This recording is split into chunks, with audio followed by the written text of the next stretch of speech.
PM Modi ने मेरठ में की जनसभा का किया चुनावी शंखनाद। कहा 2024 का चुनाव विकसित भारत बनाने के लिए चुनाव भारत को दुनिया की आर्थिक महाशक्ति बनाएगा।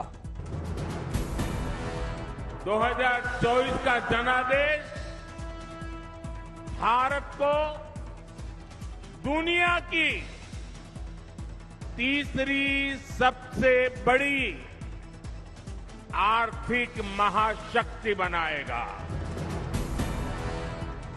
रैली को संबोधित करते हुए पीएम मोदी ने कहा, आज भारत की साख नई ऊंचाई पर, हम 5 साल का रोड मैप बना रहे हैं।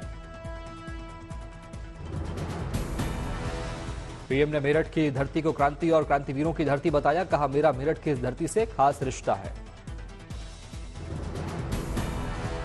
पीएम ने कहा, मैंने 2014 और 2019 लोकसभा चुनाव में पहली रैली मेरठ में की थी और 2024 चुनाव में भी पहली रैली मेरठ से ही कर रहा हूं।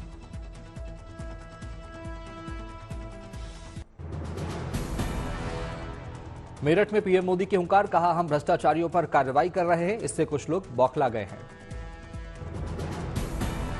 मैं भ्रष्टाचार पर कार्रवाई कर रहा हूं, इससे कुछ लोग बौखला गए हैं, वो अपना आपा खो बैठे हैं। पीएम ने विपक्ष पर हमला करते हुए कहा, मोदी का मंत्र है भ्रष्टाचार हटाओ, वो कहते हैं भ्रष्टाचारी बचाओ। की गारंटी कहती है, मैं मोदी का मंत्र है भ्रष्टाचार हटाओ, वो कहते हैं भ्रष्टाचारी बचाओ। पीएम मोदी ने कहा, भ्रष्टाचारियों पर कार्रवाई मेरी गारंटी है, भ्रष्टाचारी कितना भी बड़ा हो उस पर कार्रवाई होगी। कच्छतीवु द्वीप को लेकर पीएम ने कांग्रेस पर निशाना साधा। कहा, कांग्रेस ने देश का एक अंग काट दिया। ये द्वीप सुरक्षा की दृष्टि से बहुत महत्वपूर्ण है। देश आजाद हुआ तब हमारे पास था। मेरठ में पीएम मोदी अयोध्या में बन रहे भव्य राम मंदिर का भी उन्होंने जिक्र किया। कहा, अवध में इस बार रामलला ने खेली होली। पीएम ने कहा, जम्मू कश्मीर में आर्टिकल 370 कभी हटेगा, ये भी लोगों को असंभव लगता था, लेकिन हमने इसे हटा दिया। अब जम्मू कश्मीर का तेजी से विकास हो रहा है। सीएम योगी ने कहा, पीएम मोदी ने देश की तस्वीर बदली, मोदी की गारंटी मतलब विकास। आज नए भारत का हो रहा है निर्माण। दिल्ली के सीएम केजरीवाल की गिरफ्तारी पर रामलीला मैदान में इंडिया ब्लॉक की बड़ी महारैली। विपक्षी नेता हुए एकजुट।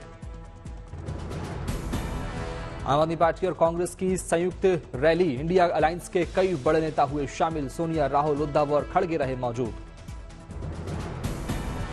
पीडीपी चीफ महबूबा मुफ्ती और नेशनल कॉन्फ्रेंस के नेता और जम्मू कश्मीर के पूर्व सीएम फारूक अब्दुल्ला भी हुए शामिल। अरविंद केजरीवाल की पत्नी सुनीता केजरीवाल और झारखंड के पूर्व सीएम हेमंत सोरेन की पत्नी कल्पना सोरेन ने भी रैली में की शिरकत। सुनीता केजरीवाल ने पढ़ा केजरीवाल का संदेश। जेल में बंद केजरीवाल का बड़ा संदेश। कहा, देश के लोगों को 6 गारंटी देता हूं।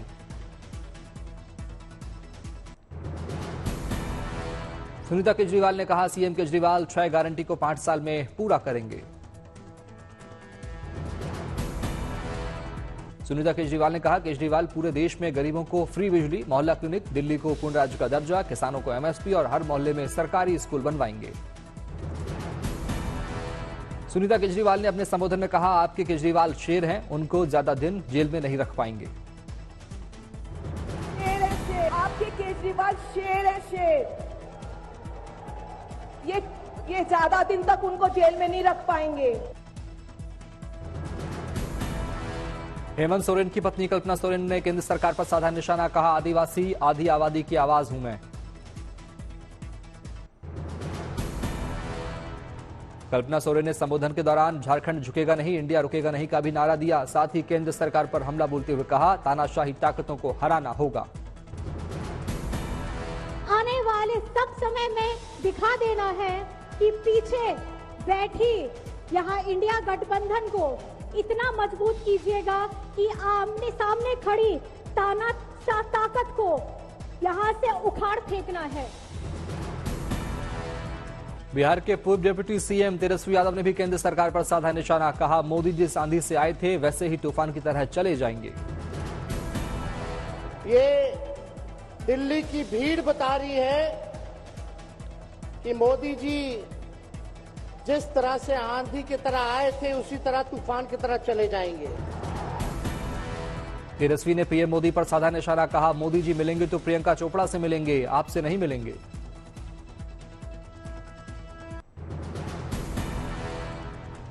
अखिलेश यादव ने कहा, यह लोकतंत्र को बचाने की महारैली है, दिल्ली वाले अब ज्यादा दिन तक नहीं रुकेंगे। अखिलेश ने बीजेपी पर साधा निशाना। कहा, बीजेपी सबसे बड़ी झूठी पार्टी है, केजरीवाल से बीजेपी को घबराहट क्यों है। राहुल गांधी ने सरकार पर किया वार। कहा, हमारा संविधान छीनने की कोशिश की जा रही है, हम चुनाव प्रचार कैसे करें, खाता बंद पड़ा है। राहुल गांधी ने कहा, हिंदुस्तान की आवाज को कोई दबा नहीं सकता, यह चुनाव देश और संविधान को बचाने का है। फारूक अब्दुल्ला ने कहा, हम इंडिया अलायंस का हिस्सा बने रहेंगे, मैं अरविंद केजरीवाल की गिरफ्तारी की निंदा करता हूं। उद्धव ने सरकार पर साधा निशाना। कहा, एक व्यक्ति एक पार्टी को हटाना जरूरी, पूरा देश सुनीता और कल्पना के साथ।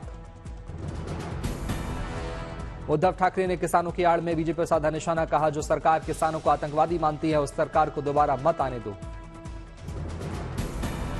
इंडिया अलायंस महारैली को लेकर झारखंड के सीएम चंपई सोरेन का बड़ा बयान। कहा, हमें तानाशाही को खत्म करना होगा और लोकतंत्र को बचाना होगा। गोपाल राय ने एलजी पर साधा निशाना। कहा, जहां सीएम होंगे वहां से सरकार चलेगी। देखिए, मुख्यमंत्री जहां रहते हैं सरकार वहीं से चलती है, यही हमारा संविधान कहता है। बीजेपी महारैली में बोली दिल्ली की मंत्री आतिशी। कहा, केजरीवाल ने लोगों के लिए काम किया, अब लोग अरविंद केजरीवाल के लिए आए हैं। आतिशी ने बीजेपी पर साधा निशाना। कहा, बीजेपी हर किसी पर आरोप लगाती है, भ्रष्टाचारी उनकी पार्टी में शामिल होते हैं और उनकी वॉशिंग मशीन में साफ हो जाते हैं। दिल्ली के रामलीला मैदान में कांग्रेस कार्यकर्ताओं ने बीजेपी के खिलाफ खोला मोर्चा, आंख पर पट्टी बांधकर किया विरोध प्रदर्शन। कांग्रेस कार्यकर्ताओं ने हाथ में तख्ती लेकर किया प्रदर्शन। कहा, बीजेपी हटाओ और देश की बेटियां बचाओ, किसान बचाओ। इंडिया गठबंधन की रैली को लेकर बीजेपी ने पोस्टर किया जारी, किया कटाक्ष। पोस्टर पर लिखा, ठगों का मेला। विपक्ष की महारैली पर बीजेपी का सियासी हमला। कहा, राम विरोधी लोग रामलीला मैदान में जुटे। सुधांशु त्रिवेदी ने विपक्ष पर साधा निशाना। महारैली को बताया परिवार बचाओ रैली। बीजेपी ने कहा, यह तो चोरी और सीना जोरी, भ्रष्ट लोग एकजुट हुए, पीएम मोदी की विश्वसनीयता का प्रतीक। मुझे लगता है कि इसे यदि एक शब्द में कहा जाए तो हिंदी में एक कहावत होती है, चोरी ऊपर से सीना जोरी। सुधांशु त्रिवेदी ने दिल्ली सरकार पर साधा निशाना। कहा, हिरासत चलाई जा रही दिल्ली की सरकार।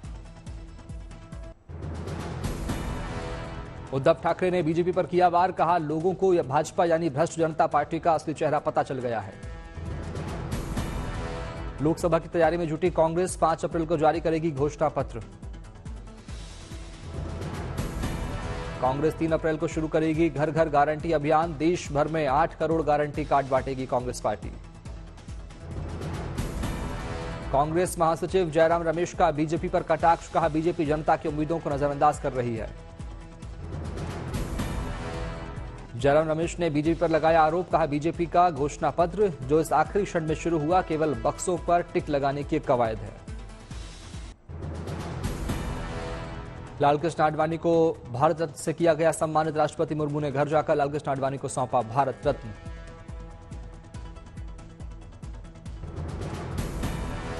पीएम मोदी की मौजूदगी में सौंपा गया भारत रत्न। उपराष्ट्रपति जगदीप धनखड़ समेत कई बड़े नेता भी रहे मौजूद। कल 4 विभूतियों को मिला था मरणोपरांत भारत रत्न सम्मान। अस्वस्थता के कारण राष्ट्रपति भवन नहीं पहुंचे थे एलके आडवाणी। पीएम मोदी ने आडवाणी से की बातचीत, दी शुभकामनाएं। बाबर आजम फिर बने पाकिस्तान क्रिकेट टीम के कप्तान। 2023 में छोड़ दी थी कप्तानी।